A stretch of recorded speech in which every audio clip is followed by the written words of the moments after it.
esse tema veio parar aqui no nosso quadro Circulando com a doutora Marcela Gomes, justamente para esclarecer um monte de dúvidas relacionadas a essa temática. Roda a vinheta.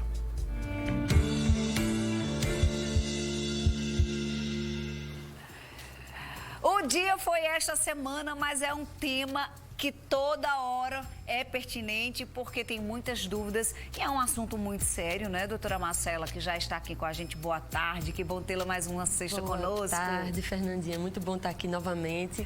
Bom, é um tema realmente super atual, né, que a gente está sempre comentando. Infelizmente, a grande maioria de nós já ouviu falar de alguém que teve uma trombose, que já teve alguma complicação decorrente de uma trombose. Então, às vezes a gente escuta tanto, às vezes a gente teme, mas às vezes a gente nem sabe do que se trata. Então, vamos começar justamente por isso. O que é a trombose? Bom, a trombose é uma formação de um coágulo. Sim. E esse coágulo pode se formar no interior das veias ou das artérias de qualquer parte do corpo. Esse dia, em especial, o foco maior é para a trombose venosa. Entendi. Que é aquela que a gente está mais na mente da gente, né? Que é aquela trombose que, em geral, dá nas pernas, que incha a perna, endurece, provoca bastante dor e que tem grandes chances de ter complicação. Então, pelo que você falou aí, tem mais de um tipo, né? Sim, temos mais de um tipo. Pode ser arterial, que são as mais graves. Sim. E pode ser a trombose venosa, que é aquela que é mais comum e que pode estar associada a outras doenças venosas. Agora, doutora, tem sintoma? Dá pra gente pensar... Porque quando são coisas mais simples, a gente conhece os sintomas, mas com a trombose a gente não sentia nada. Bom, vamos focar na trombose venosa, né, que é o nosso objetivo maior. O sintoma principal é a dor na perna, em geral numa perna apenas, uma dor mais localizada na panturrilha, que o pessoal às vezes chama de batata da perna, né? Mas na panturrilha, essa panturrilha ela fica mais inchada, pode ficar endurecida, você tenta dar aquela balançadinha e ela é dura, sabe? Rígida. Então, esses sintomas são muito assim, característicos de trombose. Agora, doutora Marcela, precisa ter alguma veia assim alta? A gente fala de veia alta, que agora a gente já aprendeu que é calibrosa. Sim. Precisa ter relação ou não necessariamente? Às vezes nem visualiza. As varizes são um dos fatores de risco.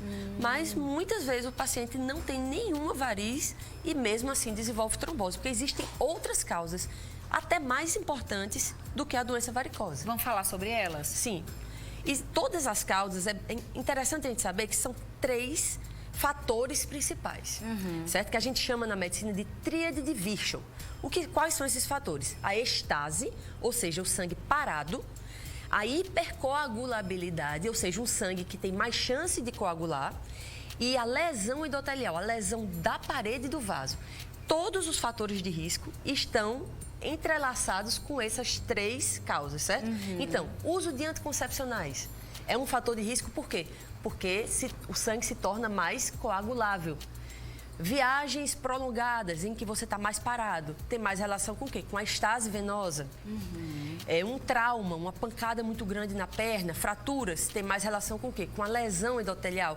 Então, de acordo com isso, você vai... Uso de hormônios...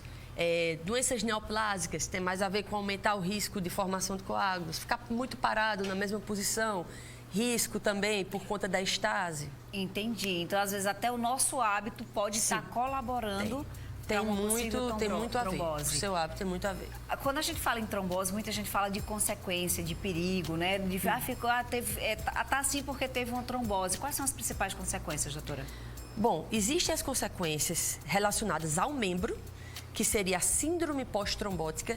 Aquele membro que sofreu trombose, pode ser que ele não se recupere tão bem e fique com consequências, que seria a insuficiência venosa crônica grave, onde o paciente pode apresentar varizes calibrosas, pode apresentar tendência a inchaço, manchas escurecidas na perna e as úlceras venosas, que são aquelas feridas de difícil cicatrização. E existem as consequências sistêmicas, que a gente chama, e são essas consequências que a gente tem mais medo. E aí se destaca a embolia pulmonar, que é quando aquele trombo, ele se desprende, ele desgruda da veia. Ele se desloca. Exatamente, cai na circulação e da circulação ele vai para o pulmão, onde pode obstruir esse pulmão e causar até a morte. Entendi. Você tem um vídeo Sim, aí, a gente trouxe um vídeo para ilustrar. Pra gente entender. Então, você está vendo aí a circulação, né? O sangue passando, e aí um trombo, um fragmento dele desprendeu, ganhou a circulação. Ele vai andando dentro da circulação, pela veia cava, que chegou no coração, do coração foi para o pulmão. No pulmão, ó, o que ele acontece? Ele vai obstruir, porque o vaso lá é menor. Ele obstruiu, o sangue não consegue mais passar e vai começar a ter isquemia, ou seja, falta de sangue, e aquele tecido pulmonar, ele vai começar a ficar ineficiente, não vai conseguir mais oxigenar, e aí, a depender do tamanho desse trombo, do que ele conseguiu obstruir, o paciente pode até ir a óbito. Tem relação com hereditariedade, doutora Marcela? Tem relação sim, porque uma das causas são as trombofilias, que são alterações genéticas, podem ser alterações genéticas, em que aquele paciente, aquela pessoa vai ter uma chance maior de formar coágulos, ou seja, hipercoagulabilidade. Mais um dos fatores. Inclusive, é bem comum. É mais comum, a gente escuta muito quando a mulher está grávida, sim, porque aí precisa tomar aquela injeção, isso, né? Então tem toda uma problemática envolvendo gravidez. A gravidez, no caso de uma pessoa que já tem, uma mulher que já tem a trombofilia sabidamente, essa mulher vai ter um risco ainda maior na gravidez, porque a gravidez também aumenta o risco de trombose. Não se assustem, não são todas as pessoas, claro, mas aquelas pessoas que têm uma predisposição, na gravidez essa predisposição é maior. Por quê? Pela questão hormonal e também por conta da estase, porque o útero ele vai pressionar aquelas veias do abdômen, o que vai fazer com que todo o sangue da perna tenha maior dificuldade de retornar e aí você tem maior predisposição a formar os trombos. Os nossos telespectadores já mandaram várias perguntas aqui. Ótimo. Vamos tentar esclarecer. Trombose tem a ver com cãibra? É a pergunta da Fabiana. Não é, Fabiana, o sintoma mais frequente não. Cãibra tem mais a ver com aquelas varizes, com a dificuldade de circular por conta das varizes, né? A gente falou até semana passada aqui no programa. Roda aí mais uma, pelo menos não, viu, Fabiana? Me chamo Rose, sou do bairro de Mandacaru. Eu gostaria de saber quais são os sintomas da trombose. A gente acabou falando aqui, vamos repetir para a Rose. Eu vou falar os principais bem rapidinho. É a dor na perna, principalmente na panturrilha, o inchaço e o endurecimento da panturrilha. Olha, tá com a batata aí da perna bem dura e não é da academia, não é da malhação, preste atenção. O que fazer para desinchar uma perna com trombose? Raíssa, o objetivo maior quando a gente tem um diagnóstico de trombose, a gente pensa no edema, mas não é o mais importante. A gente vai fazer um tratamento para que o sangue, a base de anticoagulantes, o sangue vai ficar mais fino, essa reação inflamatória ela vai diminuir e aí à medida que o quadro vai sendo tratado, esse edema vai reduzindo. O uso de meias elásticas também pode ser preciso, mas o objetivo é anticoagulação. Entendi, para deixar o sangue mais exatamente fininho, né? A Paty disse que teve trombofilite, mas a perna ainda dói. Certo, Paty. Acredito que você escreveu errado. Tromboflebite.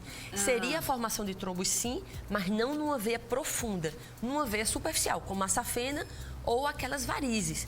Então, a tromboflebite, ela provoca muita dor, porque é muito superficial também, mas é um quadro menos grave. Pode se tornar grave, mas é menos grave. Se ela diz que ainda dói, é bom procurar. É, porque eu acho que não deve ter recuperado tão bem, né? Tem que procurar um médico para tentar fazer um tratamento para melhorar. A Lili quer saber se o uso do concepcional, o contínuo, pode causar trombofilia? Não pode causar, Lili. Não, ele não é uma causa da trombofilia, mas quem tem trombofilia, em geral, não pode fazer uso de anticoncepcional.